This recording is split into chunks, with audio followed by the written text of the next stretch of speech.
No one in my family ever really dies. Part 3. Well, I'm 28 years old now, and I was born in '84, and I've been free as I can be, and I won't ask for any more. Turnpike Troubadours. We entered the cover of the forest at a full run. Grandpa Isaac's headlamp lit the path to a distance of about 15 feet. Everything outside of that thin beam of light was blanketed in pure inky blackness. "What's the plan?" I shouted. "Get as far away from that thing as we can before it breaks free," my grandfather yelled back. As if on cue, we heard the sound of splintering wood coming from the house. A thundering howl echoed through the night air. "It got out," Grandpa said, perhaps more to himself, as he slowed to a fast walk. "We need to be quiet now. We need to hide." And with that, he motioned towards a small clearing, one side overgrown with huge brambles of wild blackberries. He switched off the headlamp and we made our way silently into the heavy underbrush. We paid no notice to the sharp thorns catching on our clothes and bare skin. Listening intently, we heard it crash through the trees and onto the trail behind the house. My grandfather was right next to me, but it was too dark to see his face. I heard him turn towards us and whisper, "Don't move now. Quiet your breathing and try to keep perfectly still." We could hear the thing move clumsily through the forest, fallen branches cracking under its weight.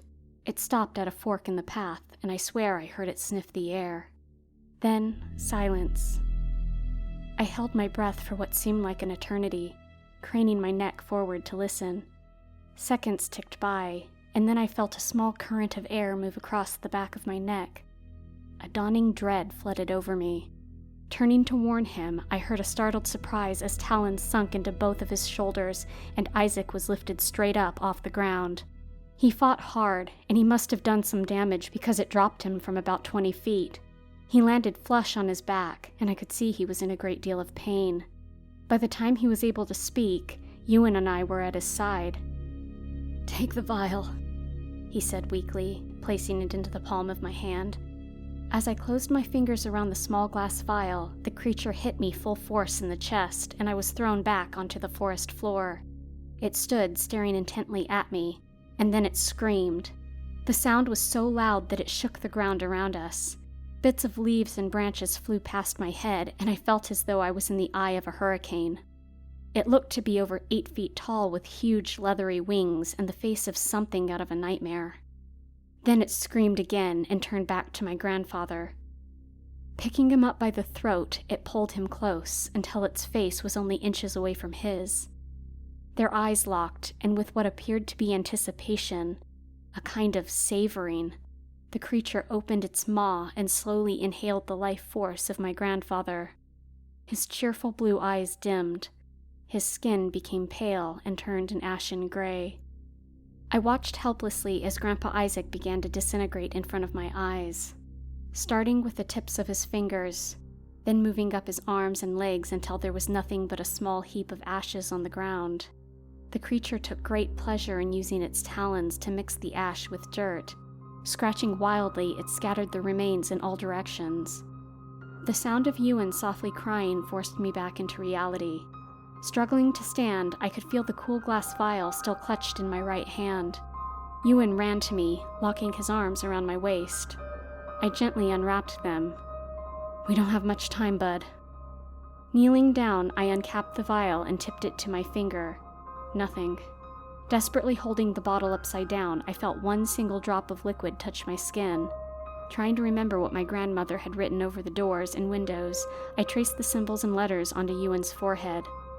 I hoped it would be enough. The creature paused for a moment, then screamed at the sight. Pushing Ewan behind me, I picked up a sturdy branch and broke the tip off at a sharp angle. Coming straight forward, it closed the distance between us in a millisecond. Using the branch to stab for an eye, I missed, but tore a hole in one of its leathery wings. It screeched more in outrage than pain. Then it snapped my weapon in two, grabbed me by the throat, and lifted me from the ground. Eye to eye, it widened its maw and began to extract my life. But it didn't work.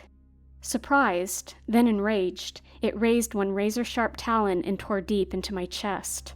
My body dropped to the ground. The world began to fade. It's hard to describe the feeling that followed. I must have looked dead to Ewan, but somehow I was still in my body, and I was still aware. But I couldn't speak or move, and worse, I couldn't help him. Ewan screamed my name. It cocked its head, perhaps just now remembering that Ewan had been its primary target. As the thing lumbered toward him, the symbols on Ewan's forehead began to glow brighter and brighter until the creature was forced to stop in its tracks.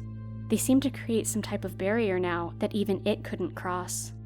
It screamed and flew into a rage, flinging branches and ripping small trees right out of the ground. But it couldn't touch him. Finally, barely opening its wings, it shot straight upward like a missile and disappeared into the night sky. Ewan ran crying and fell on the ground next to my body.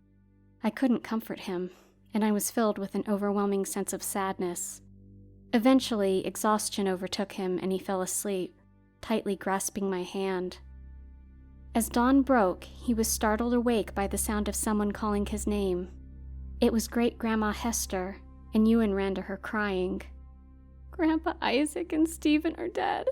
It killed them." Holding the boy tightly, Hester looked over to where I lie on the ground, and then she glanced upward to the sky. It took a while to calm him, but eventually she settled Ewan under the shade of an oak tree and set about tending to the body. Reaching into her coat pocket, she pulled out a thick glass bottle brimming with the colorful swirling liquid. Carefully tipping it to her finger, she gently drew symbols on my forehead. The two of them made their way back to the house in silence. Once they arrived, she sent him upstairs to clean up, while Grandma Hester prepared a quick supper. There was too much empty space, a reminder of their loss, at the long oak table in the kitchen. They decided to carry their plates to a small round table on the front porch. "Why did we have to leave Stephen out there?" Ewan asked sadly. "Because that's the way it's done," she replied. "You must lie where you fall." "Will everyone come back again, like before?" Ewan said hopefully. She looked down at him sadly. "No, my dearest, not this time."